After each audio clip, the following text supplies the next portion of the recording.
What's good, Commanders fans? I just wanted to talk to you guys about the Anthony Walker Jr. news and also Daniel Jeremiah mocking Dalton Kincaid to the Commanders at pick 16. Also, there's another bidder in.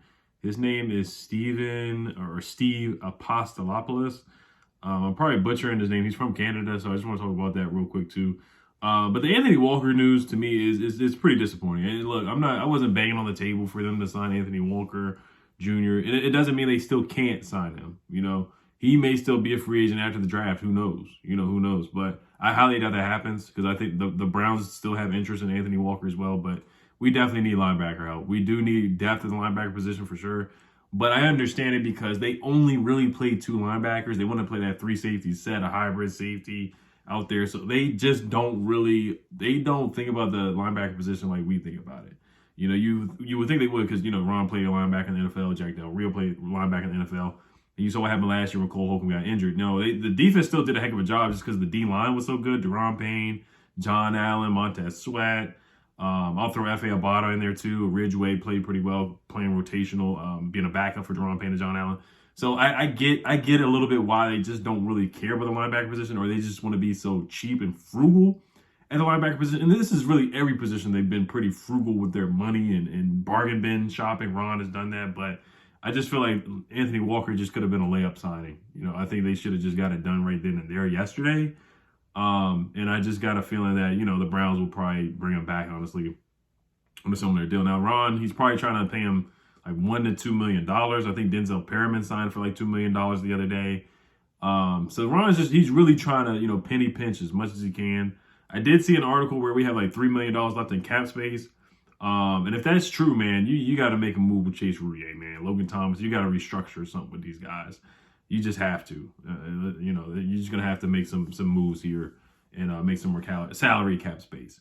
But yeah, Anthony Walker, this is per Nikki Javala. She said the Commanders met with linebacker Anthony Walker today and the visit went well, but it doesn't appear they will sign him at this time, according to a person with knowledge of the matter. So, yeah, and I really thought they were going to sign him because, Ron, when he usually brings guys in for visits, he brought Bobby McCain in for a visit the last 2 years ago, Charles Leno, and those guys got contracts. He usually doesn't really play around when he brings guys in for visits, to be honest with you. But this time, it just, I guess they didn't see eye to eye money-wise. So we'll see. And Bobby McCain just signed with the Giants yesterday, if you guys did not know. All right, so let's move over to Daniel Jeremiah's mock draft.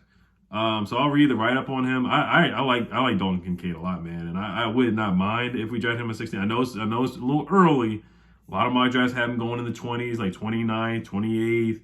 I know we need an offensive lineman bad. We need a tackle bad. We need another corner pretty bad. We don't have a lot of cornerback depth.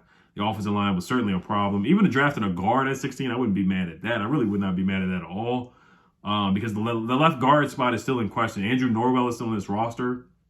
And we really didn't sign a left guard this also. We got a center in Nick Gates. We got a right tackle, Andrew Wiley. They're going to move Sam Cosmi to right guard. And then Leno's, he's going to be the left tackle. Chase Roullier is going to be battling with Nick Gates.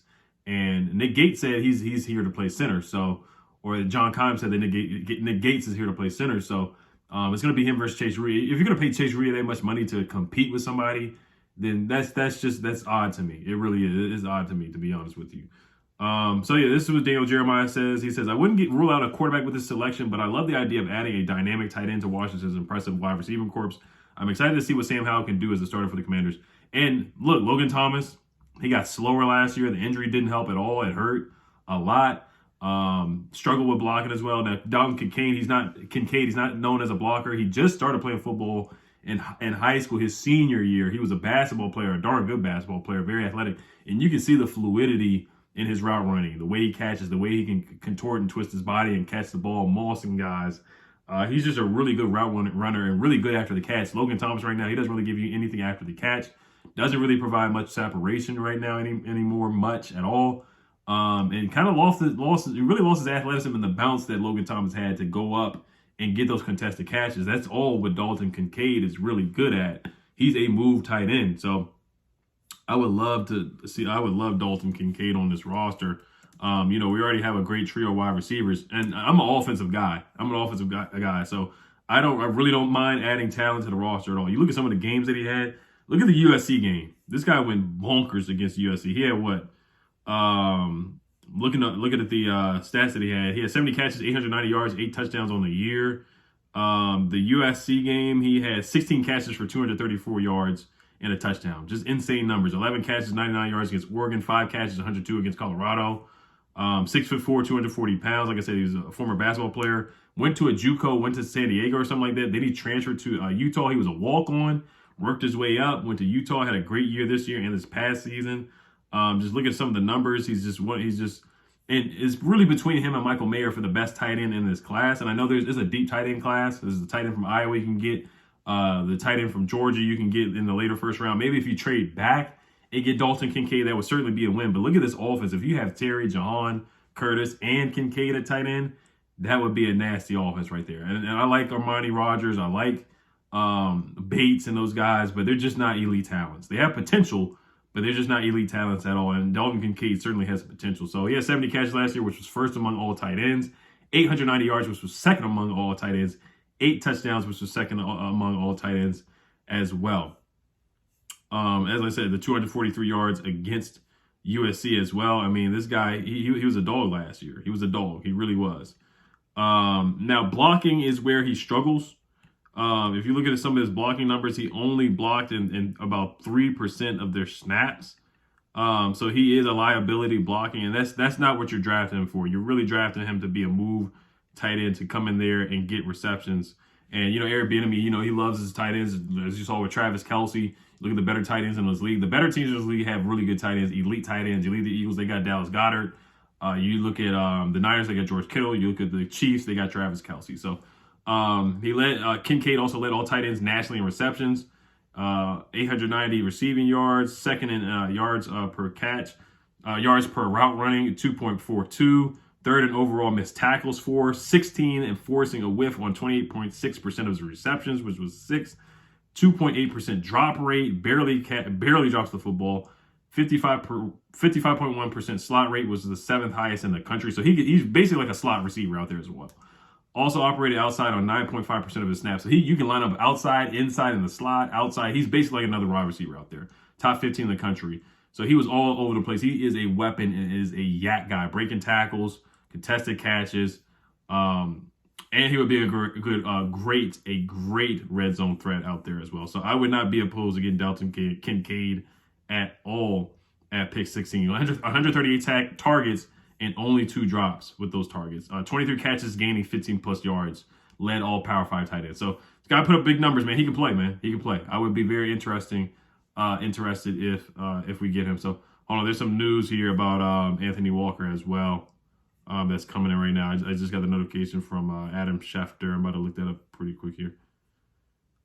He's agreed to return to Cleveland on a 1-year contract per source. So that is from Adam Schefter right there. So like I said, I mean, that's the thing with Ron, man. You played around, you fooled around, and now you got picked up. I know there's the linebacker from Texas that they had a visit with, but still, I'm not drafting a linebacker in the first round. Maybe get him in the second round, but I really don't want to draft a linebacker in the first 3 rounds, in my opinion. That's just how I feel about this roster.